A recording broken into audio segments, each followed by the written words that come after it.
warahmatullahi wabarakatuh. Waalaikumsalam warahmatullahi wabarakatuh. Oke, selamat pagi teman-teman. Pagi Bu.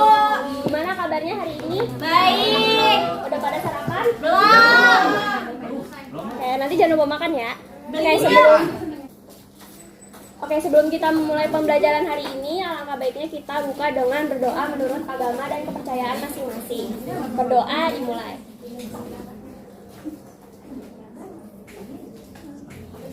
Oke, berdoa selesai. Untuk pertemuan, mungkin kalau teman-teman ingat di pertemuan sebelumnya kan kita udah belajar terkait sistem perbankan di Indonesia dan juga undang-undang yang mendasarinya ya. Nah, untuk pertemuan hari ini kita bakal lebih fokus pada produk-produk apa sih yang ada di bank atau layanan apa sih yang diberikan oleh bank kepada para nasabahnya. Tapi sebelum itu, teman-teman tahu nggak sih produk bank itu apa? Uang. Mungkin ada yang bisa kasih contoh produknya apa aja gitu? Kartu. Kredit, pinjaman Deposit. deposit. Oke. Ya, benar banget ya apa yang tadi teman-teman udah sebutin. Jadi layanan perbankan atau produk yang ada di bank itu kayak yang tadi udah disebutin, ada ATM, terus tabungan, deposito, terus ada rekening giro juga. Nah, untuk pembahasannya kita bakal bahas lebih lanjut. Untuk produk bank yang pertama itu ada tabungan. Nah, jadi tabungan itu merupakan layanan perbankan yang memfasilitasi nasabah atau customer yang ingin menyimpan uang atau menabung melalui bank. Nah, di mana tabungan itu saat ini tuh udah banyak banget jenisnya ya. Mulai dari tabungan haji atau umroh, tabungan emas, tabungan berencana, tabungan berjangka, dan jenis tabungan lainnya yang sesuai dengan minat si para nasabah. Nah, untuk tabungan sendiri, ketika para nasabah itu membuat tabungan, maka mereka itu bakal dapat fasilitas lainnya. Ada yang tahu nggak fasilitas apa aja? Apa Ibu? Apa itu nggak tahu itu Bu? Oke, jadi kalau kita buat nomor rekening di suatu bank, itu nanti kita dapat fasilitas ATM, kartu debit, dan juga m-banking. Nah, teman-teman ada yang pernah tahu nggak terkait itu? Tahu. Nah, itu jadi merupakan salah satu fasilitas yang kita dapat ketika kita itu membuka rekening tabungan di bank. Yang kedua itu ada rekening giro. Sebenarnya antara tabungan sama rekening giro itu mirip banget ya. Nah, cuman kalau rekening giro itu merupakan salah satu produk simpanan bank dalam bentuk mata uang rupiah ataupun mata uang asing. Nah, di mana untuk penarikan dari rekening giro itu bisa menggunakan ATM ataupun menggunakan biliet giro. Nah, untuk perbedaan lebih lanjutnya bakal dijelasin di slide ini. Nah, jadi sini ada perbedaan antara tabungan dan juga rekening giro. Yang pertama, tabungan itu transaksi-transaksi yang terjadi di rekening tersebut itu akan dicatat dalam buku tabungannya sendiri. Nah, sedangkan di rekening giro itu transaksinya dicatat pada rekening koran, yang dimana rekening tersebut akan diberikan kepada para nasabahnya setiap akhir bulan. Yang kedua itu untuk tadi ya sebenarnya udah dijelasin juga, untuk tabungan itu tarik tunainya menggunakan ATM, sedangkan rekening giro itu menggunakan ATM ataupun biliet giro. Nah, selanjutnya untuk tabungan sendiri yang berhak untuk menarik uang tersebut atau mencairkan uang tersebut itu ialah sang pemiliknya. Nah, sedangkan rekening giro itu bisa diwakilkan oleh orang lain dengan syarat orang tersebut memiliki biliet giro sebagai syarat penarikan di banknya. Dan yang terakhir ini juga udah sempat di-mention di pengertian tadi, untuk tabungan sendiri itu menggunakan uang rupiah, sedangkan biliet rekening giro itu bisa menggunakan mata uang asing. Selanjutnya di sini ada deposito.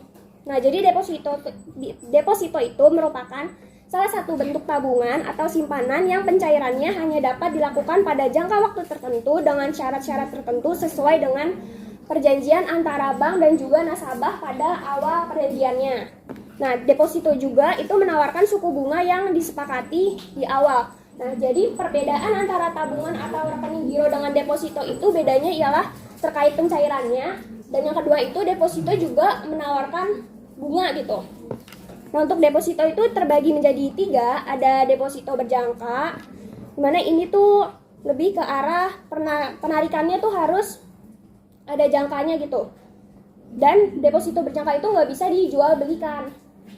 Nah, kemudian ada sertifikat deposito, itu sebenarnya kurang lebih sama kayak deposito berjangka. Cuman bedanya sertifikat deposito itu diterbitkan atas unjuk, nah dalam bentuk sertifikat. Nah, untuk sertifikat deposito ini bisa diperjualbelikan karena di sertifikat tersebut tidak tertulis nama seseorang ataupun badan. Beda sama kayak tadi deposito berjangka gitu.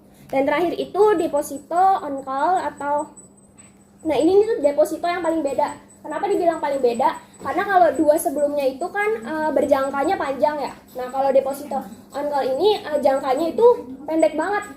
Minimal 7 hari dan maksimal itu kurang dari 1 bulan. Nah, terus yang membedakan lagi deposito ini itu jumlahnya minimal harus besar gitu. Beda sama deposito berjangka dan juga sertifikat deposito. Nah, ini penjelasan lebih lanjut terkait perbedaan antara deposito berjangka dan juga sertifikat deposito. Yang pertama itu deposito berjangka diterbitkan atas nama. Seperti yang tadi aku udah bilang,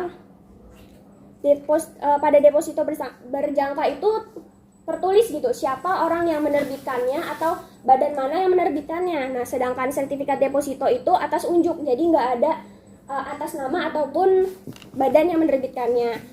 Selanjutnya itu untuk deposito berjangka, bukti kepemilikannya itu disebut sebagai biliet deposito, sedangkan sertifikat deposito itu berbentuk sertifikatnya itu sendiri. Nah, selanjutnya itu untuk deposito berjangka, karena tadi dia atas nama, nah di sertifikat di buktinya itu kan ada atas namanya seseorang atau badannya ya. Nah, maka dari itu dia tuh nggak bisa dipindah tangankan atau dijual ke orang lain. Nah, sedangkan sertifikat deposito itu karena dia atas unjuk, jadi sertifikat tersebut tuh bisa dipindah tangankan atau dijual ke pihak lain. Selanjutnya untuk deposito berjangka, pencairan sebelum jatuh temponya itu bakal dikenain penalti ke nasabahnya gitu. Nah, untuk sertifikat deposito itu nggak kena penalti, tapi apabila itu terjadi maka akan dikenakan rediskonto atau penerbitan kembali sertifikat deposito. Nah, untuk yang terakhir itu yang paling beda juga, pada deposito berjangka itu nominalnya akan ditentuin sama nasabahnya gitu, dan mata uangnya itu wajib rupiah. Nah, kalau dari sertifikat deposito itu kebalikannya, nominalnya itu ditentuin sama bank dan bisa menggunakan mata uang asing. Tapi sejauh ini udah paham belum? Atau masih ada yang bingung mau ditanyain? Paham Ibu. Next ya. Oke, di sini ada produk bank yang terakhir, Safe Deposit Box. Tapi sebelumnya ada yang tahu nggak ini apa? Berangkas. Data bergambar ya. Berangkas. Oke, sebenarnya mungkin kalau kita sebagai orang awam gampangnya tuh ngomong itu berangkas gitu. Jadi Safe Deposit Box ini merupakan sebuah tempat penyimpanan berbentuk kotak yang ditempatkan pada suatu ruangan khusus. Nah, di mana Safe Deposit Box ini biasanya disediakan oleh suatu bank untuk kepentingan nasabahnya, yang mana nantinya kotak ini cuma bisa dibuka oleh pihak bank beserta nasabah yang bersangkutan. Nah, kalau berangkas sendiri kan mungkin kalau orang biasa kan bisa punya ya kalau di rumah. Nah, cuman di bank ini juga menawarkan produk Safe Deposit Box untuk menyimpan barang-barang berharganya gitu, biar lebih safe lagi gitu, biar lebih aman lagi, karena kan tempatnya di bank ya, dan orang nggak bisa asal keluar masuk di bank, itu perbedaannya. Nah, sejauh ini udah paham belum? Sudah mau. Oke, karena udah pada paham, jadi sekarang kita masuk ke sesi selanjutnya, Yes. quiz. Oke, mungkin boleh teman-teman dipersiapin HP-nya ya. Laptop boleh nggak Bu? Boleh kalau Oke, laptop. makasih.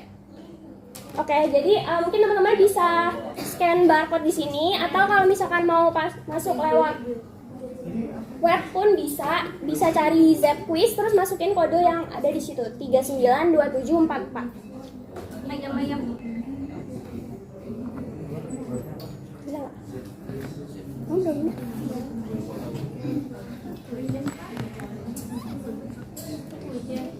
Oh, bukan, Zep Quiz ya.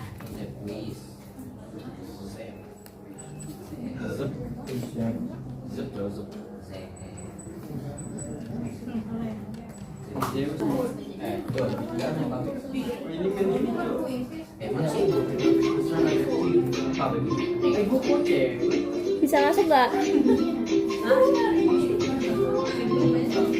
Itu kalau mau ganti ganti namanya bisa pencet ke profile terus diganti namanya ya sesuai namanya gitu.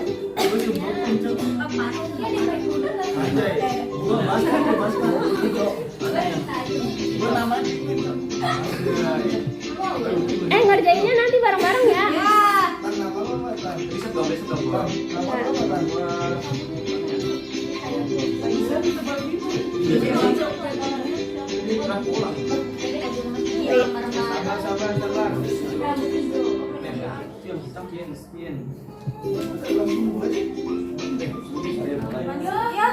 Enggak, itu di reset doang.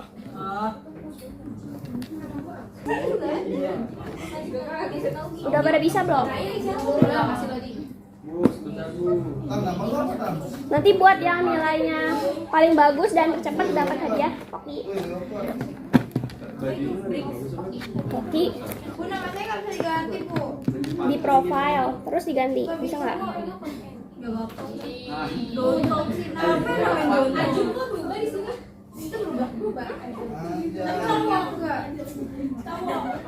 Udah?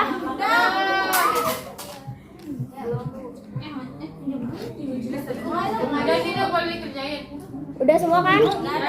Oke, kalau udah boleh mulai dikerjain ya.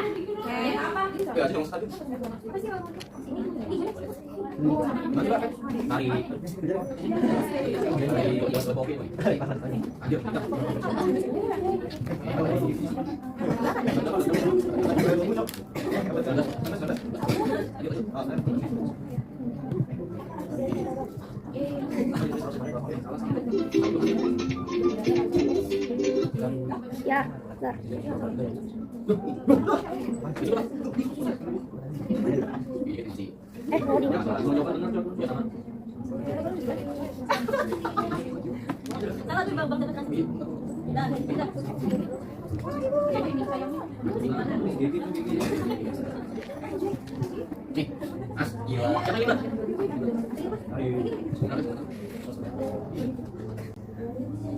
Ini bisa nggak?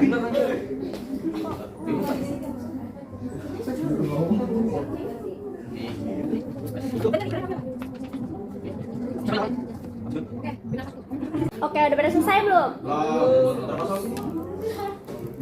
15. Yang paling banyak skornya sama yang duluan.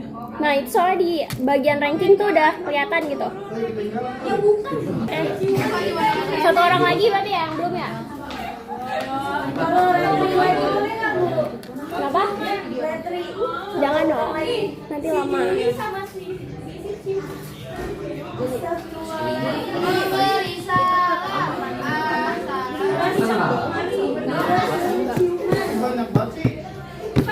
Ada ini tuh, ada ibu berambut hijau nih.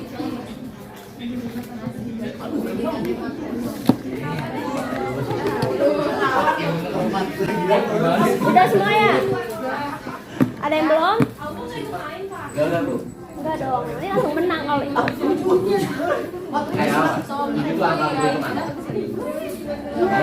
Udah ya? Udah. Berarti sampai 7 ngomong lu ya.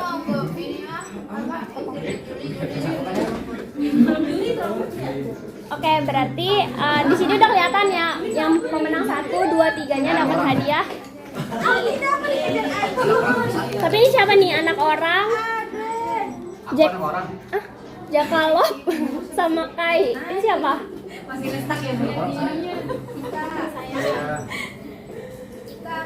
Ika ketiga. Yang kedua? Jakalop.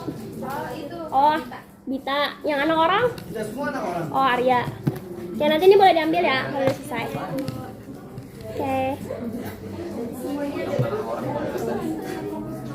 Oke, karena ternyata Ibu Juli bawa terlalu banyak hadiah, jadi untuk pemenang nomor 4 sama 5 nanti bisa dapat hadiah juga ya. Bisa ngambil di situ. Enggak dong, kebanyakan. Hitung tuh ada berapa hadiahnya? Oke. Banyak kan? Oke, karena sesi kuis ini udah selesai. Nah, untuk pertemuan minggu depan, pertemuan selanjutnya nanti ada penugasan untuk membuat mid mapping dari pertemuan hari ini ya. Baik Bu. Bu, ini di mana Bu? Kerjanya boleh tulis tangan, boleh pakai aplikasi apa Oke gitu Bu, boleh. siap. Oke, alhamdulillah kalau pembelajaran hari ini udah selesai. Semoga ilmunya bermanfaat dan dapat dipraktikkan di kehidupan kita gitu. Biar kita bisa tahu apa aja sih produk-produk bank gitu. Baik Bu. Oke, karena tadi kita udah buka dengan berdoa, maka mari kita tutup juga dengan berdoa menurut agama dan kepercayaan masing-masing. Berdoa dimulai.